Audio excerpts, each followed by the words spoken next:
నమస్కారం, నా పేరు శివ. అందరూ ఎలా ఉన్నారు ఫ్రెండ్స్? ఇవాళ వీడియోలో ఈపీఎఫ్ ఖాతాదారులకి ఒక ముఖ్యమైన విషయాన్ని నేను చెప్పబోతున్నాను. మనకేంటంటే కార్మిక మరియు ఉపాధి మంత్రిత్వ శాఖ వారు ఏంటంటే ఒక రివ్యూ అనేది, అంటే ఇయర్ ఎండింగ్ రివ్యూ అనేది రిలీజ్ చేశారన్నమాట. ఇందులో కొన్ని విషయాలు ఈపీఎఫ్ గురించి కొన్ని విషయాలు అయితే ఉన్నాయి, వీటి గురించి మనం మాట్లాడుకోబోతున్నాము. అయితే వీడియోకి వెళ్ళే ముందు ఇలాంటి విషయాలు మీరు మన తెలుసుకోవడం కింద సబ్స్క్రైబ్ బటన్ ఉంది, దాంట్లో ఆప్ చేసి మనం సబ్స్క్రైబ్ చేసి పక్కన ఉన్న బెల్ బటన్ని యాక్టివేట్ చేయండి. అదేవిధంగా లైక్ చేసి మన ఛానల్ని సపోర్ట్ చేయండి. ఇక్కడ టాపిక్లోకి వెళ్తే కనుక సో మీరు ఇక్కడ చెక్ చేసుకోవచ్చు. Year ending review ministry of labour and employment అని చెప్పేసి అయితే ఇక్కడ క్లియర్గా మెన్షన్ చేశారండి. మనకేంటంటే కార్మిక మరియు ఉపాధి మంత్రిత్వ శాఖ వారు అసలు ఏమేమి చేశారు అనేది క్లియర్గా మెన్షన్ చేశారు. ఈపీఎఫ్ గురించి కానివ్వండి, లేకపోతే ఈఎస్ఐ గురించి కానివ్వండి, అలాగే మనకి ఈ యొక్క ఈశ్రామ్ సంబంధించిన కానివ్వండి. మనకి వీళ్ళు కొత్తగా ఏంటంటే అంటే ఇంతకుముందు ఆత్మనిర్భర్ భారత్ రోజ్గార్ యోజన అని చెప్పేసి వీళ్ళు ఒక పథకం తీసుకొచ్చారు కదన్నమాట. సో వీటిలో ఎంతమంది బెనిఫిషరీస్ లబ్ధి పొందారు, అట్లాగే ఎన్ని ఎస్టాబ్లిష్మెంట్స్ లబ్ధి పొందాయి, ఇట్లాంటి అన్ని విషయాలు కూడా క్లియర్గా మెన్షన్ చేశారన్నమాట. ముఖ్యంగా మనం ఈపీఎఫ్ గురించి మాట్లాడుకుందాము, ఓకేనా? ఇందులో కొన్ని మాత్రమే ఉన్నాయి. ఆ తర్వాత మనకి ఈ ఇయర్లో అసలు ఈపీఎఫ్ అనేది ఏ కొత్త విషయాలు తీసుకొచ్చింది అనే విషయాలు కూడా మాట్లాడుకుందాము. ముందుగా ఇక్కడ చూద్దాము అసలు వీళ్ళు ఏమి ఇచ్చారు ఏంటని చెప్పేసి, ఓకేనా? సో ఈపీఎఫ్ గురించి మనం చెక్ చేసుకోవచ్చు. అయితే ఈపీఎఫ్లో ఏంటంటే కొత్త విధానాలు, అలాగే కొత్త సిస్టమ్స్ అనేవి తీసుకొచ్చారు, ఓకేనా? ముఖ్యంగా పారదర్శకత, అంటే transparent computer generated inspection system అని చెప్పేసి కొత్తగా తీసుకురావడం కానివ్వండి, అలాగే మన యుమ్యాంగ్ని ఆన్బోర్డ్ చేయడం కానివ్వండి, ఓకేనా? యుమ్యాంగ్తో ఆన్బోర్డింగ్ అవ్వడం కానివ్వండి, పాస్బుక్ సంబంధించిన కొన్ని విషయాలు కానివ్వండి, ఓకే. అట్లాగే అడ్మినిస్ట్రేటివ్ ఛార్జెస్ అనేవి తగ్గించడం కానివ్వండి, ఇట్లాంటి విషయాలన్నీ కూడా కొన్ని ఈ యొక్క ఎలక్ట్రానిక్ చలానా సంబంధించిన విషయాలు కానివ్వండి, అంటే ఈ యొక్క చలానా విధానం అనేది సింప్లిఫై చేయడం కానివ్వండి, అలాగే వడ్డీ విషయాలు కానివ్వండి, అండ్ మనకి హైర్ పెన్షన్ సంబంధించిన ఈ రిలేటెడ్ ఫ్రీక్వెంట్లీ ఆస్క్డ్ క్వశ్చన్స్ ఏవైతే ఉన్నాయో సో వీటి గురించి ఇంప్లిమెంటేషన్ చేసి వీటిని వీళ్ళకి ప్రొవైడ్ చేయడం కానివ్వండి, ఓకేనా?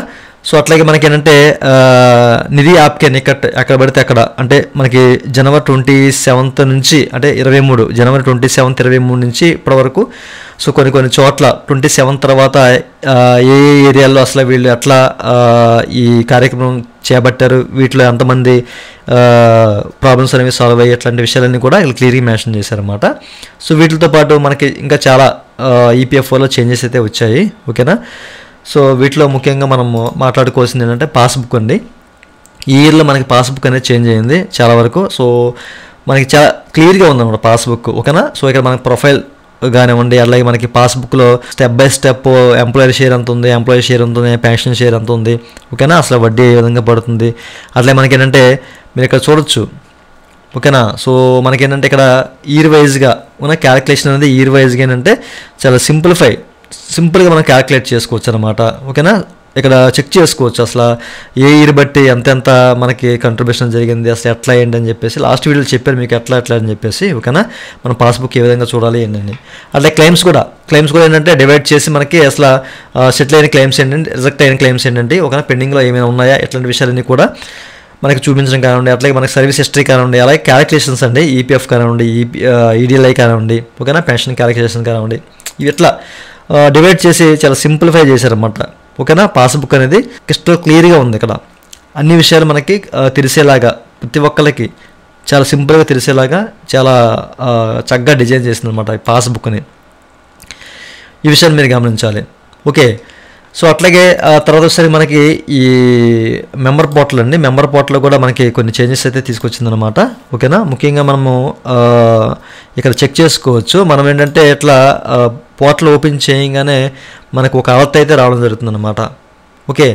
సో ఇక్కడ ఈ సైబర్ నేరాలకి మనము, అంటే ఈ నేరగాళ్ళ చేతికి మనం చిక్కకుండా చాలా కొత్త విధానం అయితే తీసుకొచ్చిందనమాట. ముఖ్యంగా ఏంటంటే ఓటీపీ, వన్ టైం పాస్వర్డ్, అంటే మనం ఇక్కడ లాగిన్ అయిన తర్వాత వన్ టైం పాస్వర్డ్ సిస్టమ్ అనేది తీసుకొచ్చిందనమాట.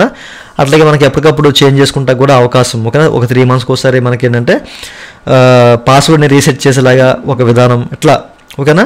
సో అట్లాగే హైర్ పెన్షన్ సంబంధించిన క్యాలిక్యులేషన్ కానివ్వండి, అట్లాగే మనం అంటే ఇక్కడ నుంచి మనం త్రూ చేయడం కానివ్వండి, ఇట్లాంటి విషయాల మీద కొన్ని మార్పులు, ఇలా చాలా చేంజెస్ అయితే తీసుకొచ్చిందండి ఈపీఎఫ్. అయితే ఇంకా తీసుకురావాల్సిన చేంజెస్ అనేవి చాలా ఉన్నాయి. సో ముఖ్యంగా చాలామంది ఏంటంటే అడుగుతున్న ప్రశ్న ఏంటంటే ఫాదర్ నేమ్ అనేది, ఓకేనా? సో ఫాదర్ నేమ్లో ఉన్న కరెక్షన్స్ అనేవి మనము ఇక్కడ చెక్ చేసుకోవాలి, అంటే చేంజ్ చేసుకోలేమా అనే విషయాన్ని చాలామంది అడిగారు. సో ఈ విషయం మీద కూడా మనకి ఆన్లైనీకరణ అయ్యే అవకాశం అయితే ఉంది. ఓకేనా. సో ఫాదర్ నేమ్ కూడా చేంజ్ చేసుకునే అవకాశం కూడా త్వరలో ఉండొచ్చు. అట్లే మనకి ఏంటంటే జాయింట్ డిక్లరేషన్ ఫామ్ కూడా మార్చారు. ఓకేనా. ఇంతకుముందు తక్కువ పారామీటర్స్ ఉండేవి, ఇంకో కొన్ని 11 పారామీటర్స్ అనేవి మనకి పెంచారన్నమాట. ఓకేనా. సో అవన్నీ కూడా మనం చేంజ్ చేసుకుంటానికి అవకాశం అయితే ఉందన్నమాట. ఓకే. సో అట్లాగే ఏంటంటే ఈ అన్ని త్వరలో మనకి ఈ జాయింట్ డిక్లరేషన్ కూడా ఆన్లైన్లో సబ్మిట్ చేసేలాగా, అట్లాగే ఆన్లైన్లో దానికి సంబంధించిన స్టేటస్ చెక్ చేసుకునేలాగా ఇట్లాంటి విషయాలు కూడా త్వరలో తీసుకురాబోతున్నట్లయితే ఇంతకుముందే చెప్పారు. మరి వెయిట్ చేయాలి. ఓకేనా. 2024 తర్వాత ఎట్లాంటి అప్డేట్స్ వస్తాయో లేవో అనేది వెయిట్ చేయాలి. బట్ 23లో అనౌన్స్మెంట్ చేశారు కానీ చూద్దాము. ఓకేనా.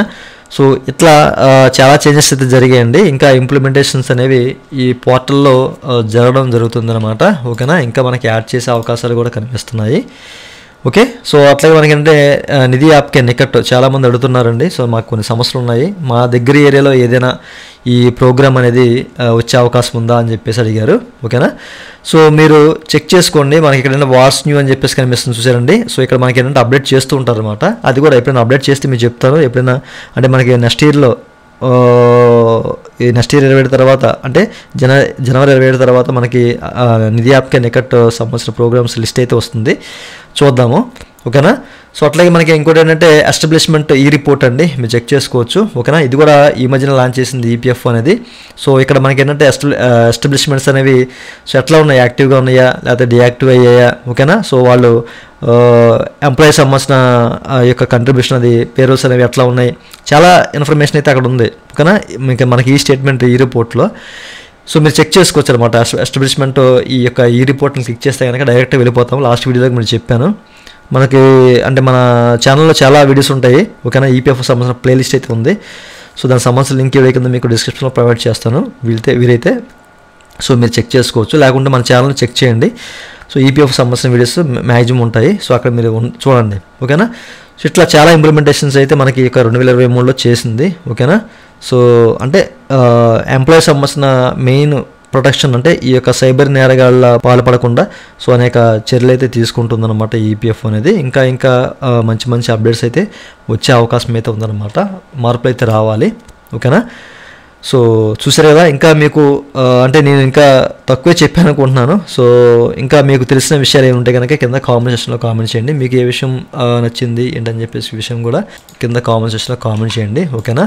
సో ఇక్కడ మనకి రిపోర్ట్లు అయితే ఈ విషయాలు అయితే మనకి చెప్పడం జరిగిందనమాట. కార్మిక మరియు ఉపాధి మంత్రిత్వ శాఖ వారైతే ఈ విషయాన్ని అయితే వెల్లడించారు. ఓకే.